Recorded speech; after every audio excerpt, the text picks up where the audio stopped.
Welcome, eyes of the wheel. Have you ever wondered or ever contemplated how powerful your words are?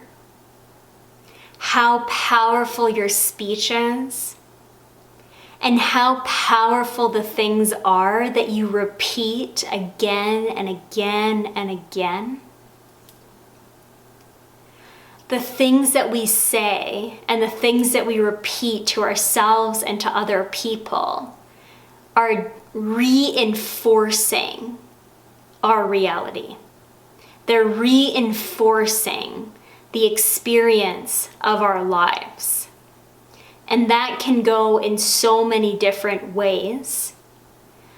But you can use mindfulness as you speak and as you notice what you're saying, and especially when you notice what you're repeating.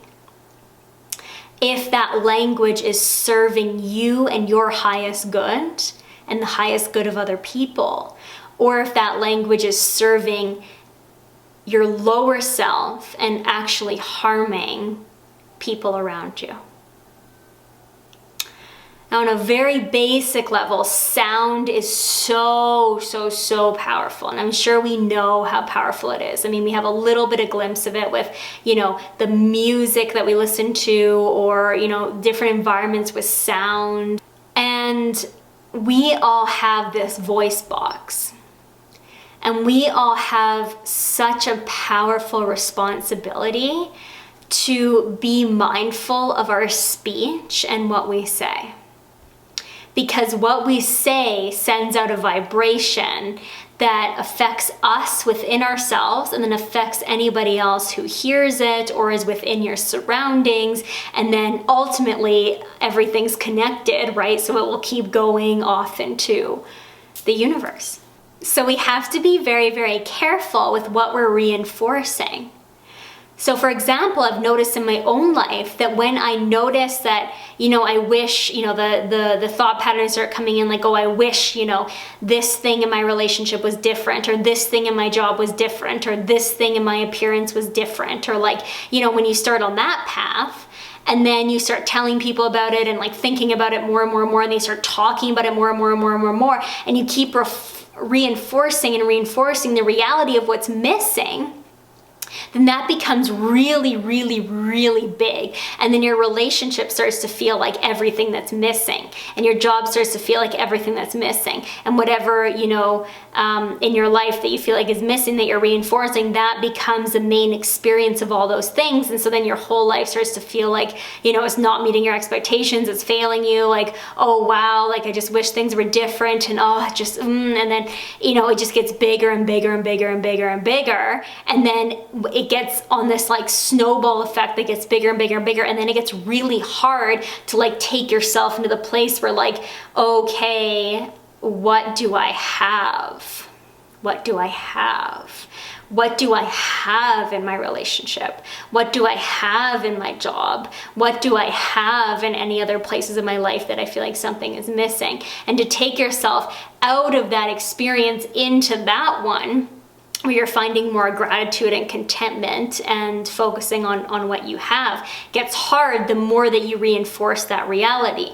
Now, I'm not saying that it's pointless to acknowledge when you think something should change or you want something to be different. It's important to acknowledge that and then to take the steps to do that within your life, or just to speak it out, or to do a little check within yourself if that's something that you really want to energize and put your focus on. If it's really something that's in your control, then you can notice that and do something about it. But if you're not doing anything about it, and it's something that you can't control, and you're just constantly feeding the should be different, oh my gosh, it's missing, and you keep talking about it, it gets really big, and that becomes your whole reality, and you can't see outside of it. Now that can get kind of scary, especially if the thing you're missing is something that has to do with yourself, and something you think that is missing within who you are or how you look. Also within a relationship that maybe has a lot of ground and a lot of goodness, but then you end up snowballing it, or even with a job. So it's really important to recognize what words you're saying. Like, you'll first be saying them to yourself in your head, but for some of us, we can't catch that all the time. And same with me, you can't catch everything all the time. You do your best, but you can really start to acknowledge like what you've been thinking about for a long time, because it will eventually come out in words. Okay, so that's how powerful your words are in locking in on them, repeating them, and then creating your reality. Now, if you start the other way, now I was in this way for a long, long time, because that's how a lot of people talk that I was around in my, society, and that's how I was conditioned. So that train was kind of easy for me to just start going down. Now, it was challenging for me to like come out and be like, okay, now I'm gonna reinforce a different reality with my words. And like, you'll probably have to start using words that you've never used before. So like, that's gonna feel a little bit new, a little bit, vulnerable to begin with, but you'll start to feel the power in doing that. So for me, what I started to do is I started to write letters to people during Christmas or during Thanksgiving, and I just write everything that I'm really grateful for them for. Like, I'm really grateful that you're in my life because I love this and this and this, and it's just, it really makes me, so happy we have this connection, and I really really hope the best for you going forwards, and like just sending love even to people that I wasn't like super, super close with, but just like,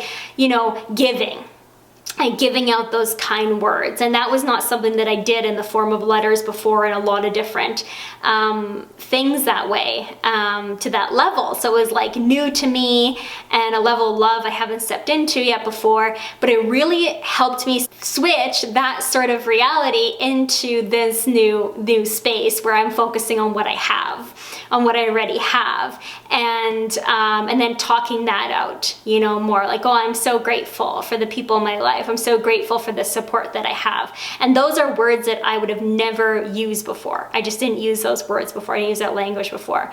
But the more that I started to use that language, then I was also like noticing, what I have within myself, and like, oh, like I'm really grateful for my health, and like the mobility of my body, and like, my journey that I've been on, and like all the clarity I've gone within my life, and my ability to connect to my body really well because of all the practices I've done. And I really started to focus on what I have, and I started to talk about that more and more and more, like, oh, isn't it wonderful? Like, what a beautiful day. And I started to see the goodness in more and more and more things, because this reality started to build and build and build and build and build, and that started to snowball too. And then it got like so almost effortless or easy to reinforce that reality where I was being kind to myself and kind to others and focusing on what I did have, right? So these are like two big extremes, but it's really, really powerful to take a moment and just tune into noticing how powerful your voice is, and the words that you say, and the words that you speak out to other people, because the words you speak out to other people are reinforcing that belief and that reality that you hold every single time you do it. Okay? And that's how powerful you are in creating and reinforcing the reality that you live in. No matter what person or job or location you're in, it's like, what wording am I reinforcing about it? And is it for my highest good and the highest good of everybody around me and everyone involved? Or is it for my, lower self? It's feeding my, my doubt and my pity, and it's harming other people. Because when you're in that space of like feeding your doubt and your pity, and I wish this was different, I wish I was taller, I wish, I wasn't half Asian, I wish whatever it was, then you start to like see, envy and jealousy in other people, and then you get like angry by other people more, and then you start to gossip more, and then the whole thing just really, really hurts other people, and it hurts yourself to do things like that. like it may seem like a release in the moment, like saying things out like that. And there is definitely a degree of time, I think, where that is, you know, useful. But if that becomes all the time, then that like gossiping and that negativity, that just snowballs into that, becomes your whole reality, and that's all you notice. And like, it doesn't end up changing, right? So it's like, recognizing what wording am I reinforcing for how I view myself and how I view other people. And you 100% have the ability to switch that just to the other direction, and just by starting with, you know, focusing on what you do have and starting to talk out what you want to be your reality instead. Which deep down for a lot of us, I feel, is to see the beauty within ourselves and others and within the world. I feel really deeply that's what a lot of us really truly do want. So how can we check in with our wording to notice if it's really building up and reinforcing that reality that we deeply desire, or if it's harming ourselves and others? And you have such a huge responsibility just in your voice and being here and having a presence within our world. So don't underestimate your words, don't underestimate your power. You're a very, very, very powerful being. Thank you so much for listening to this.